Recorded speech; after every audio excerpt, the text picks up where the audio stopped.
we're very happy today to have the Mohawk Valley presentation, and we have with us Allison Madmoon, and she's our regional director up there. So Allison, I've been hearing your name for the past couple of years and seeing you on the video, but very nice to meet you in person, and we look forward to your presentation. Thank you, Kevin, and thank you for directors for having me here today. I'm so pleased to shine a light and a spotlight on the Mohawk Valley.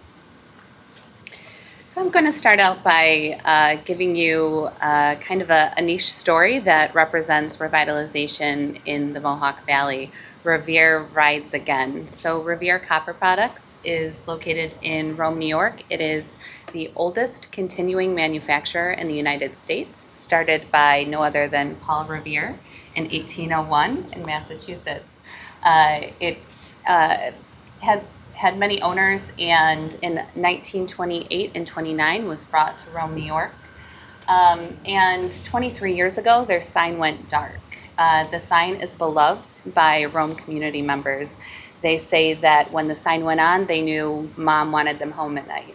And so to them, it represented continuous decline of our area and the decline of manufacturing. And on July 4th, they relit the sign this year, and to community members and the greater community at large, it represented more than just relighting the sign. Obviously, there's a huge emotional connection to that sign, and it is synonymous with Rome. However, it also represented the revitalization of the community. In that time, in those 23 years, they have built themselves back up with the help of state and local partners. They have a downtown that they won the Downtown Revitalization Initiative, and they're nearly complete with all of their projects. They had a shuttered Air Force Base just a few years before this sign went dark, and the Air Force Base is now a thriving business and technology park that boasts 7,000 employees, which is more than when it was an active military base. It's a hub for innovation and growth in the Mohawk Valley. And so that's really what that sign represented. Relighting is the marked change in the community and in the Mohawk Valley, and the resurgence of manufacturing in the Mohawk Valley and upstate New York. I'd be remiss not to mention that unfortunately 2 days ago, this same community experienced extreme tragedy. There was a tornado that touched down in their downtown and took a diagonal path to the business park, Griffith's Business and Technology Park, and they've experienced widespread damage and devastation. Governor Hochul in New York State is committed to supporting them in rebuilding, and we are as well. And we've seen extreme acts of kindness and the resiliency already in 2 days. Yeah, we saw Governor Hochul in Rome yesterday. That's right. Just so we all can picture exactly where is Rome, like how many miles from the closest city that we might recognize more? It's about 45 minutes away from Syracuse. 45? Yep. Yes, and it's about 20 minutes away from Utica. Got it. Yeah. Western part of the Mohawk Valley. Got it. Borders central New York. And any of the projects that were completed with the DRI, did they get destroyed too, or? They did, and in one of our restore projects, but we will be working with them to help rebuild. And I spoke to them yesterday, first thing in the morning, and let them know that we're lending our support in whatever way we can. Great to hear. Thanks, you guys. So, a little bit more about the Mohawk Valley. We represent 6 counties: Fulton, Herkimer, Montgomery, Oneida, Otsego, and Schoharie. In terms of population, our 3 largest cities and population bases are Amsterdam, Rome, and Utica. Our key industries are advanced manufacturing, agribusiness, healthcare, tourism, and STEM-intensive industries. And our key employers, our largest employers, are Bassett Healthcare Network, Indium Corporation, Mohawk Valley Health Systems, Turning Stone Casino and Resort, and Utica National. In terms of higher learning, we punch above our weight. We have 9 academic institutions in our region, and they're listed right there. The U.S. semiconductor resurgence runs through New York. We've heard that a lot, and it runs through the Mohawk Valley. Wolfspeed is located in Marcy, New York, the world's largest 200 millimeter silicon carbide fabrication facility. Governor Hochul cut the ribbon on this facility April 25th, 2022, and they are already at 475 employees, of which they pledged 614, so they are well on their way. And a quick story about employment here at Wolfspeed.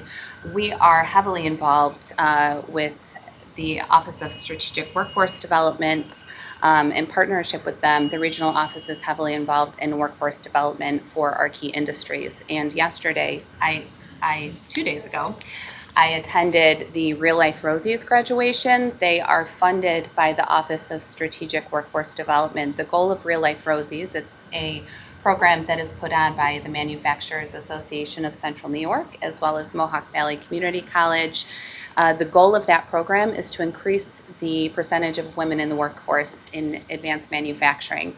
2 days ago, I attended one of their cohorts graduations. It was 100% high school students. It was 10 high school females at Proctor High School who graduated and will receive direct employment at Wolfspeed, Semicron, Danfoss, Indium, and other manufacturers in our region. So incredible program, and just so proud to be supporting that in partnership with ESD. Utica University Nexus Center, a state-of-the-art 169,000 square foot facility. It opened at the end of 2022. This is primarily a youth-based hockey tournament facility. It was a $64 million facility. ESD supported that with an Upstate Revitalization Award of $22 million. And almost immediately, it was booked and bringing in people from the Northeast and also from across the country, families bringing their children to these youth hockey tournaments. And that's been the case ever since it's opened. And something really special is that back in April, we were proud to host the 2024 IIHF Women's World Hockey Tournament. So Utica had the national spotlight, and it was incredible. They broke a record for the Adirondack Bank Center that is attached to this facility for attendance for the USA Hockey versus Canada finals game. It was just a really incredible event, an incredible opportunity. Would not have happened if we didn't build this facility. And we are excited to host the 2024 World Box Lacrosse Championships in September. And by the way, is Utica University formerly Utica College? It is. And they changed their name to They University? did. Yes. The center is another one of our top projects. And by the way, these are just projects that we have participated in at the ESD Regional Office in partnership with the Mohawk Valley Regional Economic Development Council. We've provided resources for these projects, and these are some of our top projects that we're really proud of. If you didn't know, Utica is extremely diverse. They are the fourth most diverse high school in the state of New York. We have 46 languages represented at that high school. And the center, formerly the Mohawk Valley Resource Center for Refugees, helps to support refugees and newcomers coming into the Utica area. They provide wraparound services and also employment services.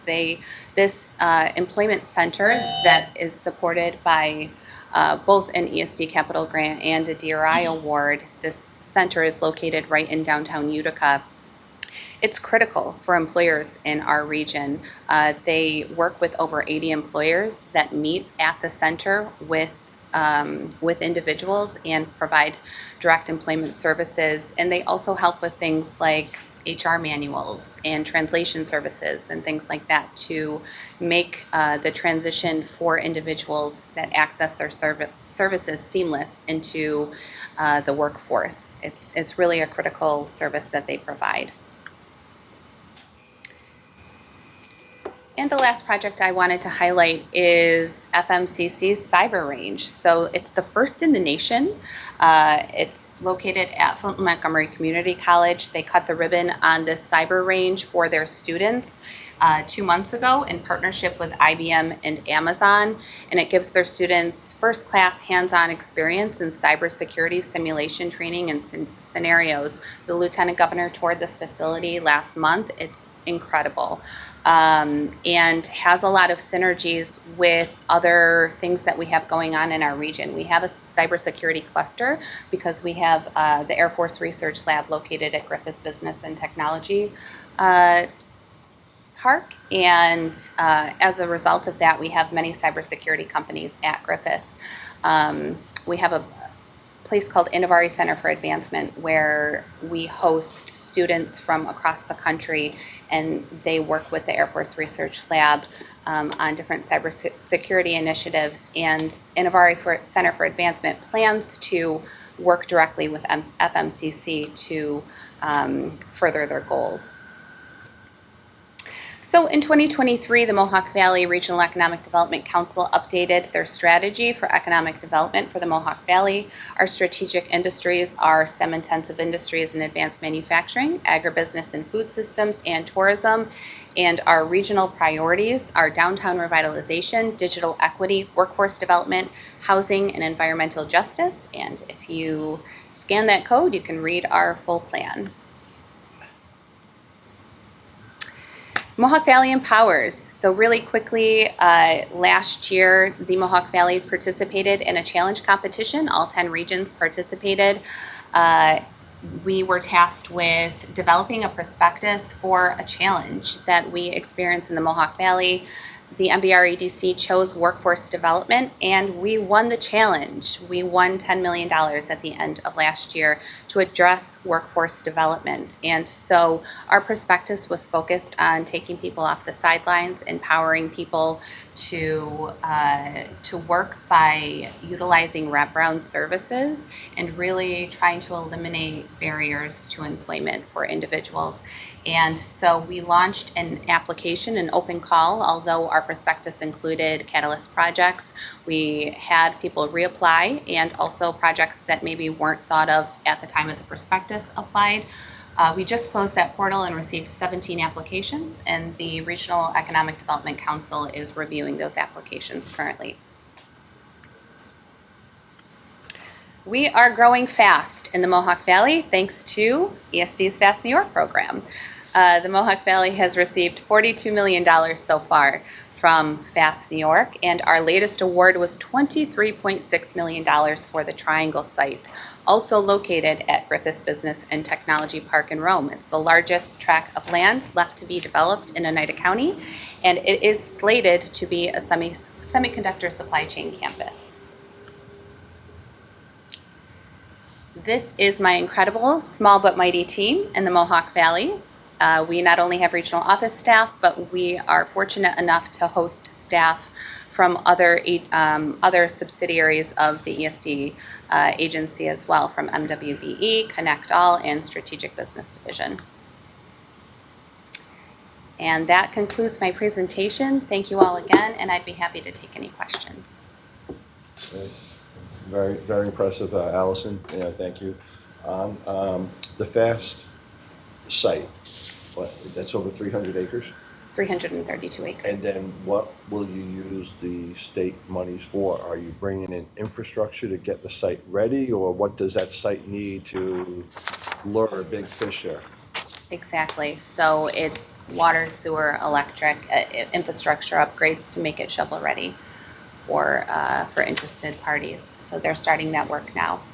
Got it. And then who will take the lead in trying to attract a company or companies there? Is it your office, or is there an EDO up there that does that role, or is it in partnership with the IDAs? You know, how we got to go about finding somebody? It's all of the above. So the site is owned by Oneida County, but Mohawk Valley Edge is very deeply involved in helping them prepare the site and making it shovel ready, as well as marketing the site once it's complete, in partnership with ESD and our Strategic Business Division. And what is EDGE? Is that an EDO, or is that like a Chamber of Commerce, or? It is. It's an EDO and the Oneida County IDA. It's like an umbrella organization, and they have other organizations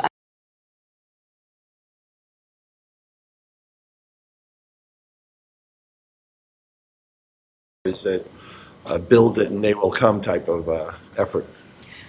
That's a great question. There has been interest over the years, but they really feel like building up the infrastructure on that site will make it truly ready to go and ready for an interested company to locate there.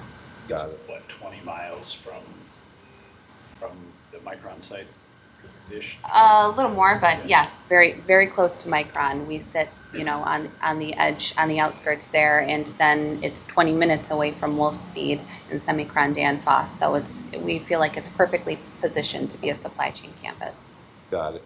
And do you see Mohawk Valley also being in a position to accommodate some of the housing that'll be needed for the 25,000 Micron employees, envisioned to come up, in central New York? Absolutely, and we're in the midst of, taking a look at what's needed to build that up right now. ESD is undertaking a study, as well as Oneida County has a separate housing study that they're undertaking. So good luck with that. Thank you. Any other board members have any other questions for Allison? Has there been a lot of immigrants moving to that area? So, yes, we have the Mohawk Valley Resource Center for Refugees, and so specifically refugees, they apply through the federal government, and the center applies to receive refugees, and that we have them come to Utica specifically each year. Okay. And what are you doing for housing? So, like most upstate communities in all of New York State right now, we are really focusing in and taking a look like never before at housing and how to increase housing. One of the tools New York State has is the Pro Housing Community Certification, and we're encouraging municipalities to be certified, and in doing so, they will be looking at their policies and their zoning to encourage housing development. And if they are certified, we have many resources available to them to help with housing development for infrastructure and site prep for housing, as well as other resources to encourage housing development. Well, thank you, Allison.